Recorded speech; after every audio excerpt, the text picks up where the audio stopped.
Hello, welcome back. അപ്പോൾ എല്ലാ കൂട്ടുകാർക്കും മറ്റൊരു വീഡിയോയിലേക്ക് സ്വാഗതം.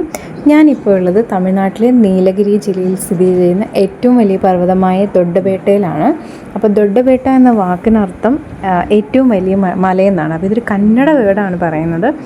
ഞാനിവിടെ എത്തിയ സമയത്ത് അത്യാവശ്യം ചെറുതായിട്ട് മഴയൊക്കെ പെയ്യുന്നുണ്ടായിരുന്നു, പക്ഷേ ഭയങ്കര ക്രൗഡായിരുന്നു. അപ്പം നിങ്ങൾ ഊട്ടി വിസിറ്റ് ചെയ്യുന്ന ആളുകളാണെങ്കിൽ നിങ്ങൾക്ക് പോയി കാണാവുന്ന ഒരു സ്ഥലമാണിത്. ദ്രാവിഡ മലനിരകളിലെ ഏറ്റവും ഉയരം കൂടിയ രണ്ടാമത്തെ കൊടുമുടിയാണെന്നാണ് പറയുന്നത്. അതുമാത്രമല്ല, ഒരുപാട് പഴയ ഒരു ടൂറിസ്റ്റ് കേന്ദ്രമാണ്. അതായത് ബ്രിട്ടീഷുകാരുടെ കാലം മുതൽ തന്നെ ഇതൊരു പ്രധാനപ്പെട്ട വിനോദസഞ്ചാര കേന്ദ്രമായിട്ട് പറയപ്പെടുന്നുണ്ട്.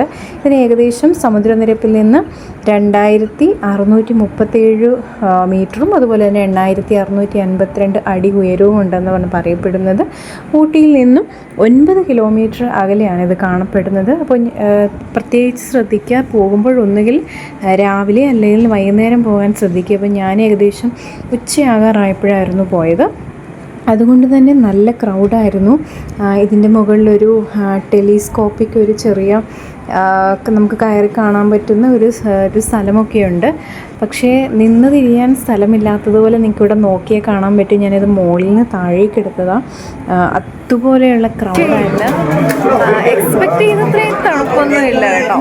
അത്യാവശ്യമുണ്ട്, പക്ഷെ പോകുന്നുമില്ല. യാത്ര എന്ന് വെച്ചാൽ ഈ പീക്കിലേക്ക്, ദൊഡ്ഡബേട്ട പീക്കിലേക്ക് ഇപ്പോൾ ഉള്ളത്.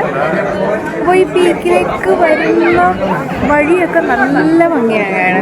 പൈൻ ഫോറസ്റ്റിൻ്റെ നടുക്കൂടെ വരുന്ന വീക്കെൻഡ് ആയതുകൊണ്ട് പക്ഷെ കുറേ നേരം ബ്ലോക്കിൽ കിടന്നിട്ടായിരുന്നു വന്നത്. ഇതിന് മുകളിൽ 2 ടെലസ്കോപ്പ് വെച്ചിട്ടുണ്ട്. ഇവിടെ നോക്കുകയാണെങ്കിൽ നമുക്ക് ഊട്ടിയുടെ മനോഹരമായ ദൃശ്യങ്ങൾ കാണാൻ പറ്റും. ദൂരേക്ക് നോക്കുമ്പോൾ തന്നെ നമുക്ക് കാണാം. പക്ഷേ ഈ ക്രൗഡ് ആയതുകൊണ്ടാണ് കാണാൻ ഒരു ബുദ്ധിമുട്ട്. ഇല്ലെങ്കിൽ വളരെ നല്ല കാഴ്ചയാണ്. ചെറിയ ലേക്കുകളും ഒക്കെ കാണാൻ പറ്റും. അതുപോലെ തന്നെ ആ മഞ്ഞ് മൂടിക്കിടക്കുന്ന പർവ്വതങ്ങളൊക്കെ ഒരു അടിപൊളി കാഴ്ച തന്നെയാണ്. കുറച്ചുകൂടി പോകുള്ളപ്പോൾ വന്നിരുന്നെങ്കിൽ നന്നായിരിക്കും എന്ന് തോന്നി. ഇവിടെ ഏകദേശം ഉച്ചയാകുന്ന വെയിലുണ്ട്. തണുത്ത കാറ്റുണ്ടെങ്കിലും പോകില്ലാത്തതുകൊണ്ട് ആ ഒരു എക്സ്പെക്റ്റ് ചെയ്ത ഒരു ഫീൽ കിട്ടിയില്ല കേട്ടോ. സോ ഇതായിരുന്നു ഊട്ടി യാത്രയുടെ ഫസ്റ്റ് ട്രിപ്പും.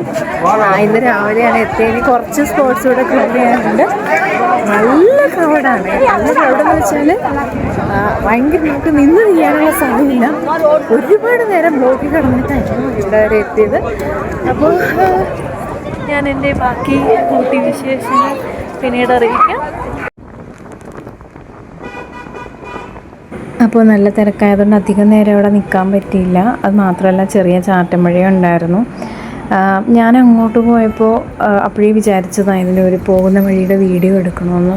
പക്ഷേ റോഡിൻ്റെ 2 സൈഡിലും ഒത്തിരി വണ്ടികൾ പാർക്ക് ചെയ്തേക്കുന്നതിന് നല്ല വ്യൂ എല്ലാം ഈ വണ്ടികൾ മറച്ചു വയ്ക്കുന്നത് കൊണ്ട് ശരിക്കും എടുക്കാൻ പറ്റിയില്ല. ഇത് ആക്ച്വലി ഞാൻ ഈ ബേട്ട കഴിഞ്ഞ് കുറേ താഴെ വന്നിട്ട് എടുത്ത വീഡിയോ ആയിരുന്നു. കാര്യം 2 സൈഡും കാണേണ്ട കാഴ്ചകളെല്ലാം ഈ വണ്ടികൾ മറച്ചിരുന്നത് കൊണ്ട് നല്ല ഭംഗിയുള്ളതൊന്നും എടുക്കാൻ പറ്റിയില്ല. അപ്പോൾ ഇനി ഒത്തിരി താഴെ വന്നിട്ടായിരുന്നു എടുക്കുന്നത്.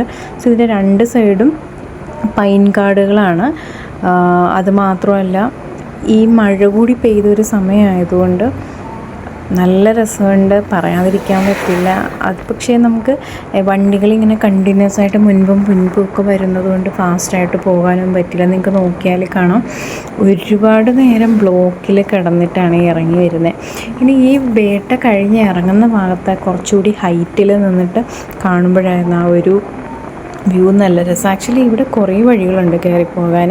അപ്പം ലോക്കൽസൊക്കെയാണ് ഇതിൻ്റെ പല വഴികളും ഉപയോഗിക്കുന്നത്.